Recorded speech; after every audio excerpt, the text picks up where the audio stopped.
Football is back with fans in the stands and indoors at local bars. Good evening and thanks for joining us tonight. I'm Steve Price. And I'm Kirsten Holmes. San Diegans cheered on their favorite teams today at bars and restaurants all across the county. I am so jealous of these folks having all this fun. A lot of them were packed, and that is a welcome sight after last year. News 8's Ariana Cohen live in Old Town, where fans just finished watching that thriller right here on CBS 8 between the Chiefs and the Browns. What a game. Ariana, how's it going?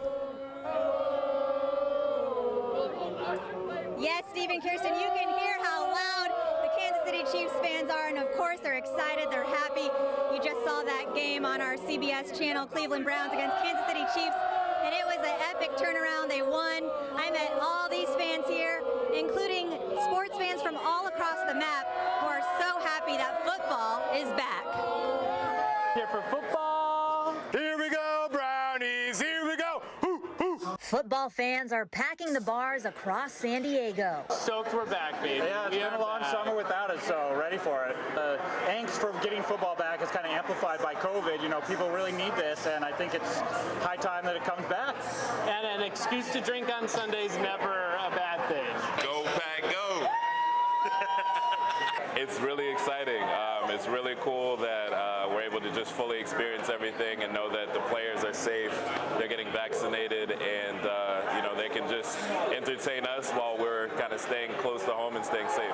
Bar and restaurant workers say they are grateful their business survived the pandemic so far. We feel very fortunate to be fully staffed and, you know, maintain protocols and keep everybody safe, but it feels good to have everyone back.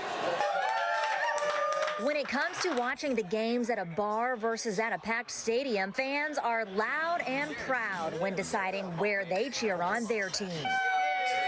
Absolutely a bar as opposed to a packed stadium. I just feel like you can kind of make your own space, and in a packed stadium you're defined to your seat or just kind of moving around and watching. So I'd rather be sitting and be comfortable with space.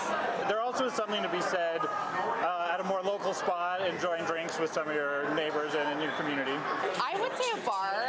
You can definitely choose your seatings, but there's nothing that compares to being at Arrowhead. So go Chiefs. Can't wait to be in that sea of red this year. Go Chargers! Go Chargers! Woo! From the littlest fans, you gotta love these fans out here and the spirit, and football is really a sport that brings unity together. Steve and Kirsten. Oh, I am so jealous, Ariana. Thank you for that live report. Okay, so let's switch gears for you right now because we have a developing story out of Granville this afternoon where a man was shot and is seriously hurt.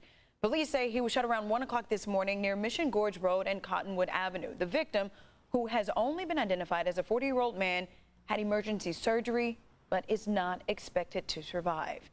SDPD homicide detectives are investigating. And Highway Patrol officers were led on a pursuit this morning after they say a driver blew through a traffic break in Oceanside. It started on the North 5 at Carmel Valley Road around 11 o'clock this morning. The driver finally stopped in the middle of the freeway just south of Mission Road and refused to get out of the car. That created a huge backup while officers tried to get him out. He eventually surrendered around 11:40. All right, here's some video you just have to check out. New video up in the North County. Sharks spotted swimming near surfers and paddleboarders. This was taken in Del Mar over the weekend. News 8's Allison Royal caught up with the man who recorded the spectacular drone images. Take a look at this video from Scott Fairchild. He's a drone photographer here in San Diego County and loves to capture sharks and surfers peacefully sharing the ocean in Del Mar. They hear the drone, they look up, and you see them start to look at the water, and sometimes it's right next to them, and you can tell they don't see it. A shark scientist said these are juvenile white sharks. The juvenile whites come here and go up and down the coast through Del Mar. Dean Fessler, the deputy director of the Shark Institute, said these sharks were probably hungry. I would assume somewhere near a potential seal colony or perhaps migrating tuna, which are their favorite prey items when they're at that size that photograph seems to suggest. But take comfort in knowing that these sharks almost certainly are not interested in snacking on us humans. I have one where they're literally almost duck goosing, going through them, but it also goes to show you they don't care. And the more I watch them, the more piece I realize they just do not care. While this video here might be great, Fessler said, think twice before you refer to these sharks as, quote, great white sharks to a scientist. There is no such thing as a great white shark. And people look at me again, Dr. Dean, what are you talking about? Put it in simplistic terms. In order for there to be a great white shark, there has to be a lesser white shark. Therefore, you can distinguish between the two. Fessler said while it's quite rare to have a negative encounter with a shark, some safety tips never hurt. He said to never swim totally alone, especially at sunset or sunrise. If you see other shark prey items in large numbers, let's say a school of fish or a pod of seals, don't jump in and go swim with the seals to see if you can fit in with the pod. Even if you don't want to go for a swim, you can admire the striking sight here from a bird's eye view. And they're just beautiful, intelligent animals to see them doing their thing in nature. Allison Royal, News 8. You know, somebody just asked me, would you do that? Would you swim with sharks? Yes, I would. I'm about that life. I went out with the leopard sharks out in La Jolla not too long ago. Yes. They're so amazing to see right there, right next to you. Great white sharks, I think that's crossing a line I'm not ready to do yet. It is rare to have a negative experience with them, so just trust nature. Okay. Speaking of trusting nature, we had another day of high temps across the county, but conditions are starting to change. Meteorologist Sean Stiles joins us now with a first look at your microclimate forecast. I know you're laughing at us with the shark stuff. But let's get her in the water and see what she does. Let's do it. Yeah, it really is quite an impressive sight.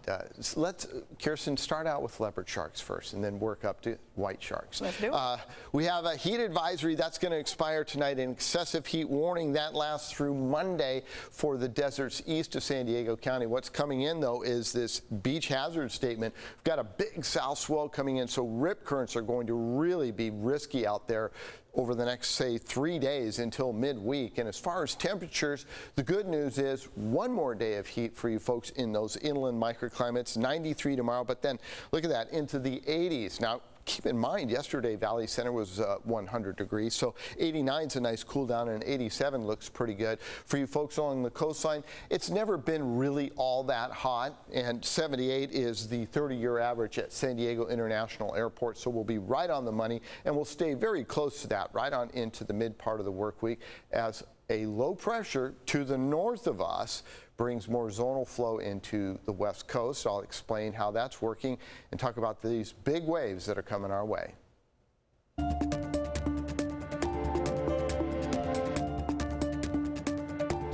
County elections officials are predicting historic turnout of more than 70% for Tuesday's gubernatorial recall election. Just over 66% of local voters turned out for our last gubernatorial recall, that of Gray Davis. So far, more than 1.9 million San Diego voters have cast their ballot. That's about 42% of registered voters. Democrats have the biggest share of votes cast so far, over 805,000. Republicans have cast just over 535,000, and nonpartisan voters have cast just over 517,000 ballots. Meantime, conservative radio personality Larry Elder made his case during a media event in Los Angeles today, joined by actress Rose McGowan. Elder says people are leaving the state because of Governor Newsom's mismanagement and high housing costs. And in Sun Valley, Newsom was joined for a campaign event by Senator Alex Padilla. The governor accused his challengers of using xenophobic and racist campaign tactics and encouraged Californians to get to the polls on Tuesday. We have a positive update tonight on California Assemblywoman Lorena Gonzalez. She is now recovering after undergoing surgery to remove breast cancer. Her husband, County Supervisor Nathan Fletcher, tweeted that doctors said yesterday's surgery went perfect. The cancerous breast tissue was removed and lymph nodes are benign. Fletcher said Gonzalez is tired, sore, and groggy, but most importantly, she's cancer-free. And that is some good news. That is a good news update for you.